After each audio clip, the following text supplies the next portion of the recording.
बाबा नीव करौरी, जिन्हें हनुमान जी का अवतार माना जाता है। यूं तो बाबा के अनेक किस्से हैं। केहर सिंह जी के सबसे छोटे लड़के आनंद की आंख में चश्मे के ऊपर अखरोट आकर इस तेजी से लगा कि चश्मे का कांच टूटकर बुरी तरह कई टुकड़ों में उसकी आंख में धंस गया। घटना 2 जनवरी 1958 की है, जब लड़का अपनी बहन कुसुम के साथ अखरोट की गेंद बनाकर टेनिस खेल रहा था। रक्त की धार बह चली। कुसुम ने घबराकर अपने पिता को फोन से सूचित किया कि आनंद की आंख फूट गई है। वे लोग भागे भागे आए। मेडिकल कॉलेज में आंख से कांच के टुकड़े निकाल लिए गए। तब भी 15 से 30 छोटे टुकड़े पुतली तथा अन्य भागों में ऐसे घुसे थे कि उन्हें निकाल पाना संभव ही नहीं था। लड़के की एक आंख पैदाइशी खराब थी, अब दूसरी भी एक प्रकार से जा चुकी थी। डॉक्टर मेहरा तथा अन्य सभी ने राय दी कि एक बार लड़के को सीतापुर ले जाकर ऑपरेशन कराएं। दरअसल उनकी राय केवल सतावना के लिए ही थी। एक दिन लड़के ने अपनी बहन से कहा, दीदी, तुम ससुराल चली जाओगी तो मुझे भी ले जाना। मैं तुम्हारा सब काम कर दिया करूंगा। तुम मुझे रोटी खिला देना। संध्या को कुसुम से यह बात सुनकर केहर सिंह जी टूट से गए। इस मार्मिक बात की रात को पलंग पर लेटे याद आने पर वे बिलक बिलक कर रो उठे। हे भगवान, मेरे पापों की सजा इस लड़के को क्यों दे रहे हो? इतने में फोन की घंटी बज उठी। उन्होंने उसे बेमन से जो उठाया तो महाराज जी की आवाज आई, केहर सिंह, केहर सिंह। जी महाराज, क्या कर रहा है? कुछ नहीं महाराज। नहीं रो रहा है तू? तेरे लड़के की आंख फूट गई। उसे सीतापुर मत ले जाना, वे लड़के की आंख को फोड़ देंगे। एक अलीगढ़ में मोहनलाल हैं, डॉक्टर मोहनलाल, तो उनके पास ले जा। और टेलीफोन बंद हो गया। तब पूरन दादा महाराज जी के साथ बरेली में बैंक मैनेजर मल्होत्रा जी के घर। उन्होंने बताया कि टेलीफोन करने से पूर्व बाबा जी ने कंबल से मुंह ढक लिया था और फिर चिल्ला कर कहा था, केहर सिंह रो रहा है, उसके लड़के की आंख फूट गई है। परंतु केहर सिंह जी ने तो तब बाबा के तब बाबा को याद भी नहीं किया था, और बाबा ने केहर सिंह के मन की बात पहचान लिया। टेलीफोन मिलने के बाद चौधरी साहब के मन मानस में एक आशा की किरण सी फूट गई। क्या अब भी गुंजाइश है आंख ठीक हो जाने की? अतः दूसरे दिन उन्होंने अपने सहकर्मी शर्मा जी से, जो उस समय शिक्षा विभाग के सचिव थे, डॉक्टर मोहनलाल को अपने लड़के के लिए अस्पताल में प्राइवेट वार्ड में एक कमरा बुक करा देने का आग्रह किया। बाबा जी की तो लीला चल रही थी। शर्मा जी ने तत्काल डॉक्टर मोहनलाल को ट्रंक कॉल बुक करा दिया। बहुत प्रयास करने के बाद मिल पाने वाला ट्रंक कॉल पहले ही बार डायल करने में मिल गया। उधर फोन भी डॉक्टर मोहनलाल ने ही उठाया।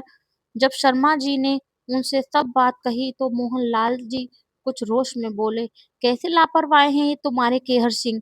अभी तक लड़के को नहीं लाए हैं, जिसके लिए 3 दिन से कमरा बुक किया पड़ा है। केहर सिंह जी सुनकर अवाक रह गए कि किसने करा दी होगी कमरे की 3 दिन पूर्व की बुकिंग। बाबा जी के सिवा और कौन हो सकता है? एक दूसरे दिन इन्होंने तैयारियां करके अपनी पत्नी तथा भतीजे के साथ लड़के को अलीगढ़ भेज दिया।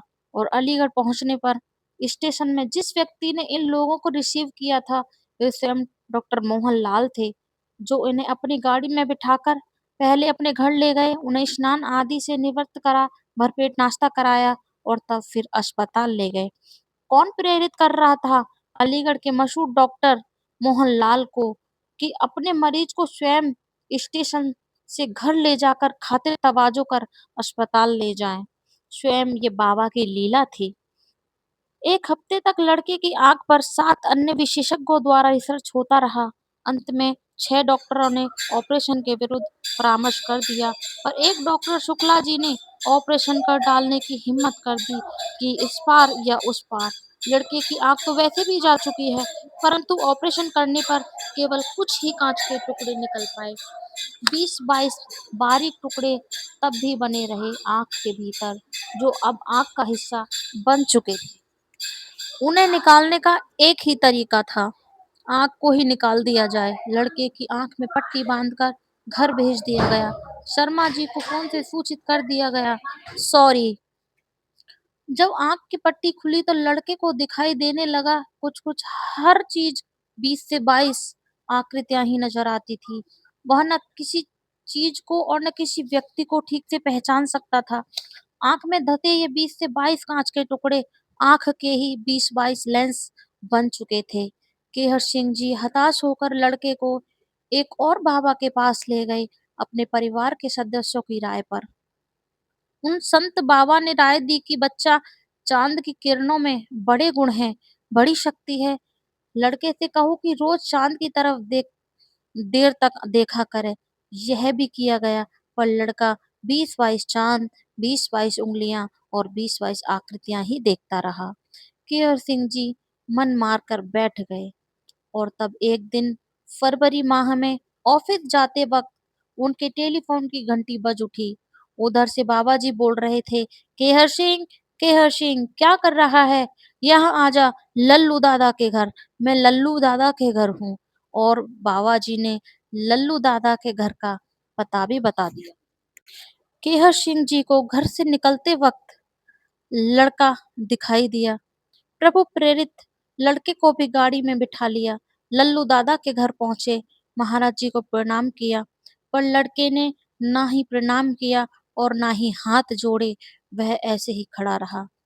और तभी बाबा जी ने खींच लिया लड़के को अपने पास, उसका हाथ पकड़ा और उसकी हथेली को अपनी तर्जनी उंगली से दबाकर छोड़ दिया। और तब केहर सिंह जी ने से कहा, अब तू जा, अपना काम कर। मन ही मन केहर सिंह जी को रोष व्याप गया कि इतनी दूर से बाबा ने बुलाया और कुछ मिनटों में ही रुखसत कर दिया, तो मुझे बुलाया ही क्यों था बाबा जी ने?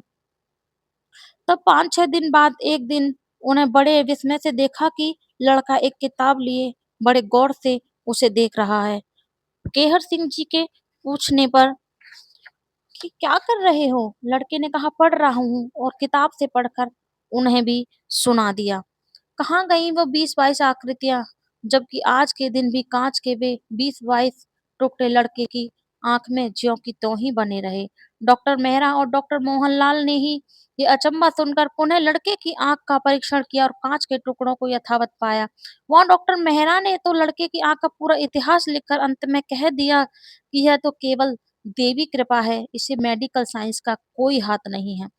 और डॉक्टर मोहनलाल ने शर्मा जी से कहा, कौन है यह नीम करौरी बाबा? मैंने तो कभी नहीं देखा उन्हें, पर मेरे पास वे जब जब आंख के मरीजों को भेजते हैं तब तब यही चमत्कार होता है। ऐसी है मेरे बाबा नीम करौरी महाराज जी की लीलाएं। मेरे महाराज जी की लीलाओं को कोई नहीं समझ पाया। जय बाबा नीम करौरी।